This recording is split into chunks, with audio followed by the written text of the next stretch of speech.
impatto,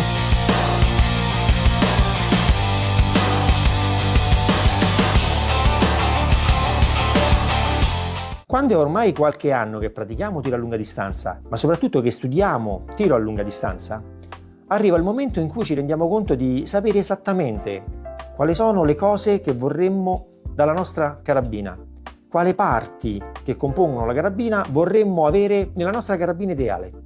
Ora ovviamente sul mercato troveremo sicuramente qualche azienda che proponga un prodotto che racchiuda tutte queste parti insieme, ma probabilmente sarà un prodotto di un livello molto alto e anche molto costoso. Le altre carabine, offerte ovviamente dalle varie aziende che le producono, probabilmente avranno qualcosa di quello che noi vorremmo, ma non tutto. Ebbene, è proprio quello il momento in cui scatta l'idea, quindi scegliere le varie parti che noi vorremmo avere, quelle che potrebbero soddisfare, in base alla nostra esperienza, le nostre aspettative, ovviamente anche estetiche, e realizzare quindi la carabina dei nostri sogni. Ebbene sì, quel momento è arrivato anche per me. Ho reperito sul mercato quindi tutta una serie di componenti che avessero quelle caratteristiche tecniche che io cercavo e ovviamente che avessero la possibilità tutte insieme di darmi delle prestazioni superiori alla media. Ho realizzato quindi la mia carabina custom. Vediamo insieme come ho fatto, cosa ho utilizzato, ma soprattutto il risultato. Allora, il mio obiettivo era realizzare una carabina che mi permettesse di tirare oltre i 1000 metri senza nessun problema. Mi sono rivolto quindi a Bergara, un'azienda spagnola che sicuramente avrete sentito nominare, molto famosa ormai in quanto, oltre a sviluppare continuamente prodotti nuovi, quindi a fare ricerca, a migliorare continuamente i suoi prodotti, si è fatta un certo nome nell'ambito sportivo proprio perché le sue canne danno sempre ottime prestazioni. Ho scelto quindi una canna inox della serie Elite, il top della loro produzione. Si tratta di una canna dal profilo molto pesante, quindi adatta a gestire bene il calore che viene generato anche nei tiri ripetitivi e magari in sessioni di tiro abbastanza lunghe. Una canna lunga 26 pollici e l'ho scelta in calibro 6,5 Creedmoor, un calibro anch'esso ormai famoso in ambito appunto sportivo proprio perché il 6,5 Creedmoor ci regala traiettorie molto schiacciate, le sue palle hanno dei coefficienti balistici molto elevati, risente meno del vento e si può sparare tranquillamente oltre i 1000 metri. Peraltro su questa serie di canne la Bergara stessa ci garantisce una precisione sub-MOA. Il passo 1.8 di questa canna e i suoi 26 pollici di lunghezza fanno sì che sia perfetta per stabilizzare appunto questo tipo di calibro. Questa canna monta già di serie un'azione fluted, meccanicamente semplice ma molto scorrevole. Naturalmente anche per lo scatto cercavo un qualcosa che avesse delle prestazioni molto elevate, ma soprattutto che fosse anche regolabile. Per questo mi sono quindi orientato verso uno scatto della Triggertech, la serie Diamond, uno scatto davvero tecnologicamente avanzato, con un grilletto di tipo piatto, con un range di regolazione abbastanza elevato che ci permette quindi di trovare quella resistenza, diciamo così, di scatto più adatta a noi, ma soprattutto che ci fornisca uno scatto secco, netto, preciso. Quindi canna, azione e scatto ce l'abbiamo. Ora mi serviva ovviamente una calciatura, per questo volevo una calciatura di queste moderne, già pronte per affrontare le gare, che siano PRS, Hunter o quello che vogliamo. Una calciatura tecnica, ma che garantisse anche grande stabilità e sicurezza alla mia piattaforma d'arma. Per questo mi sono rivolto a MDT, un'azienda che sicuramente conoscerete, ormai famosa nell'ambito della realizzazione di armi custom in quanto produce calciature praticamente di tutti i tipi, adatte a qualsiasi utilizzo. Nel mondo MDT ho scelto quindi questa Premier Gen 2, una piattaforma che è stata appunto rivista ultimamente con degli upgrade e che rappresenta un'ottima via di mezzo tra le versioni molto light, quindi molto leggere, o all'ultima versione, la Elite, che invece sicuramente è adatta al PRS ma abbastanza pesante. Per quanto riguarda l'ottica da utilizzare su questa carabina non ho ancora davvero deciso. Ho preferito quindi prendere momentaneamente questa Element Titan 525x56 in primo piano focale, anche perché sinceramente volevo provarla e volevo farne una recensione. Ovviamente si tratta di un'ottica più che adatta per il ruolo previsto dalla mia carabina, ma al momento diciamo mi sto ancora guardando intorno, quindi probabilmente molto presto vedrete anche la recensione di quest'ottica. Al momento quindi l'ho montata sulla mia carabina e per farlo naturalmente non potevo fare altro che utilizzare degli attacchi sempre della Element. Siamo arrivati quindi ormai agli ultimi accessori. Allora, per quanto riguarda il bipiede utilizzerò lo stesso bipiede che già ho utilizzato sull'altra mia carabina, ossia il modello Shadow della Audere. È un bipiede che già conoscete, avrete visto già la recensione che ho fatto sul mio canale, lo utilizzo correntemente e lo trovo assolutamente perfetto per questo tipo di attività, sia per la sua rigidità strutturale, per la sua precisione nella meccanica, ma anche e soprattutto per la sua leggerezza. Possiede poi un attacco di tipo Arca Rail, quindi perfetto per lavorare anche sulla mia nuova carabina. Per quanto riguarda il freno di bocca, non potevo che utilizzare la PV. Anche questo avete già visto la recensione che ho fatto, anche questo già lo utilizzo sull'altra carabina, ovviamente assolutamente perfetto per operare su una canna del tipo che vi ho elencato. Un freno di bocca con tutte le caratteristiche necessarie per mitigare il rinculo già limitato della 6,5 Creedmoor e darmi quindi un'arma molto stabile. A questo punto mi serviva soltanto una slitta Picatinny da montare sopra la mia azione per poterci installare l'ottica con gli anelli. Ho scelto quindi una Contessa, un'azienda italiana che sicuramente conoscerete, che produce prodotti di alta qualità, e l'ho presa naturalmente con un'inclinazione di 20 moa, quindi perfetta per fare tiri a lunga distanza. Queste sono le parti che ho scelto per comporre la carabina che desideravo. Siete curiosi di vedere il risultato? Andiamo quindi a vederla.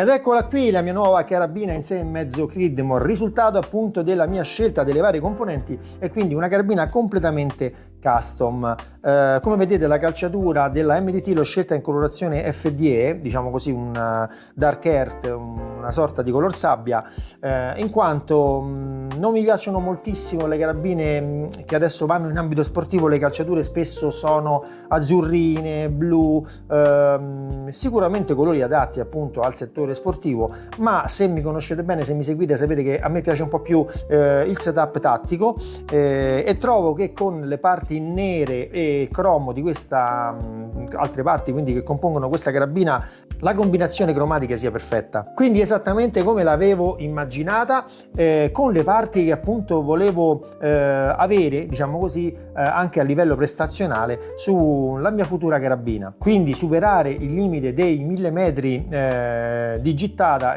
agevolmente, perché per quanto utilizzi un 308 con munizioni commerciali, sapete benissimo ho un limite diciamo intorno ai 750-800 metri, anche per via della canna che sono solo 20 pollici sull'altra carabina. Quindi utilizzando invece un calibro 6,5 Creedmoor con una bella canna da 26 pollici non avrò problemi, diciamo così, a superare appunto questo limite di gittata. Peraltro un calibro che, come dicevo prima, con una canna così lunga da 26 pollici e un passo di rigatura di 1,8 stabilizzerà perfettamente le palle che vanno dai 140 grani in su, quindi anche a livello di precisione dovrei aspettarmi dei risultati davvero molto buoni. Non ve l'ho detto prima, ho aggiunto naturalmente un paio di pesi accessori, perché questa calciatura ovviamente nasce appunto per poter essere upgradata con tutto quello che vogliamo. Infatti di lato ci sono questi attacchi M-Lock che sono presenti anche sotto, dove possiamo aggiungere qualsiasi cosa, tra cui naturalmente anche i pesi.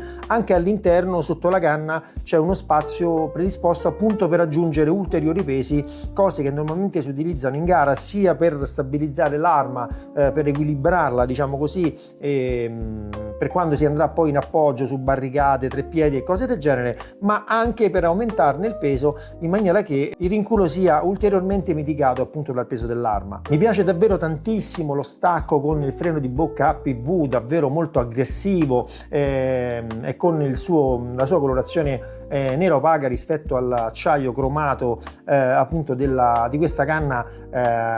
Mi piace davvero tanto, devo dire la verità.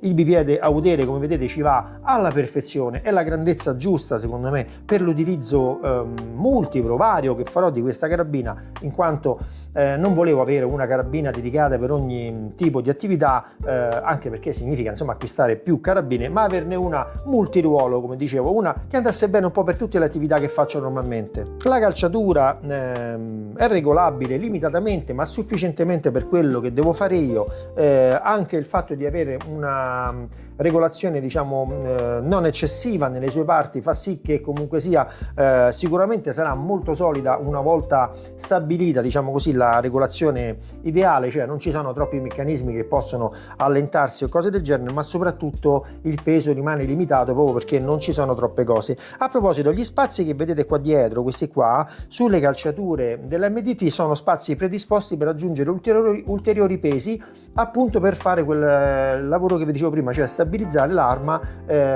equilibrarla in modo che anche se la andassimo a appoggiare sulla sua parte il fulcro dell'arma, che in genere è in questa posizione, questa rimanga assolutamente stabile. Si possono comprare ovviamente a parte ed aggiungerli. Per quanto riguarda il pad posteriore, ci sono degli spacer, degli spaziatori che si possono inserire o togliere. Io li ho tolti quasi tutti, ne ho lasciato uno soltanto perché ho già ovviamente lavorato sul setup adeguato alla mia conformazione fisica, al mio modo di sparare. L'impugnatura dritta, peraltro anch'essa regolabile nella sua posizione, è davvero molto comoda, soprattutto per me che vengo dalle impugnature tipo R15 che sono presenti sugli altri due mie carabine Ruger. Lo scatto piatto fa sì che è molto intuitivo tirarlo in modo assolutamente perfetto. L'ho regolato in questo momento a 250 grammi, credo che vada più che bene. Regolarlo troppo basso significherebbe avere uno scatto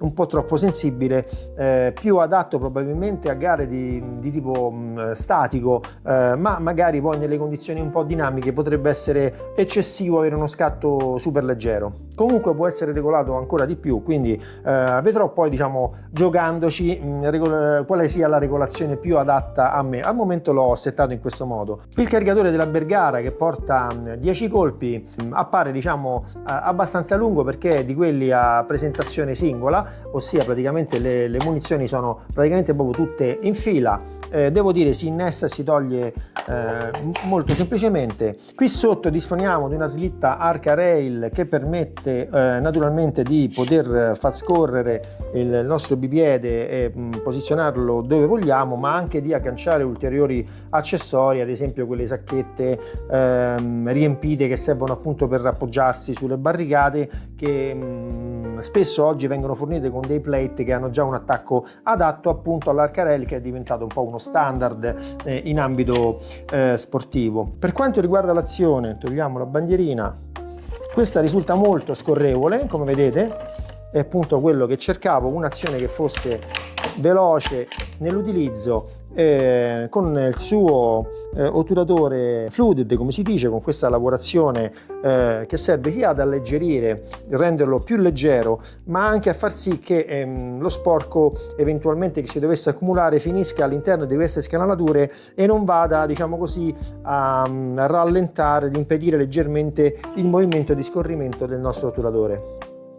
Vi faccio sentire il rumore dello scatto, che peraltro è davvero molto molto netto, ma soprattutto è regolato a questo peso. Devo dire che è assolutamente leggero, ma necessita di una volontà, di sparare, nel senso che dobbiamo esercitare comunque quel minimo di pressione che ci dà la sicurezza che l'arma spari esattamente quando vogliamo noi. E quindi, per concludere, io spero che la configurazione che ho scelto sia di vostro gradimento. Fatemi sapere, mi raccomando, nei commenti cosa ne pensate. Vi piace, non vi piace, cosa avreste cambiato, cosa avreste scelto per ottenere quello che piace di più a voi. Ovviamente ognuno ha le sue preferenze, i suoi gusti, il suo modo di sparare, quindi sicuramente avrete in mente anche configurazioni abbastanza diverse da questa.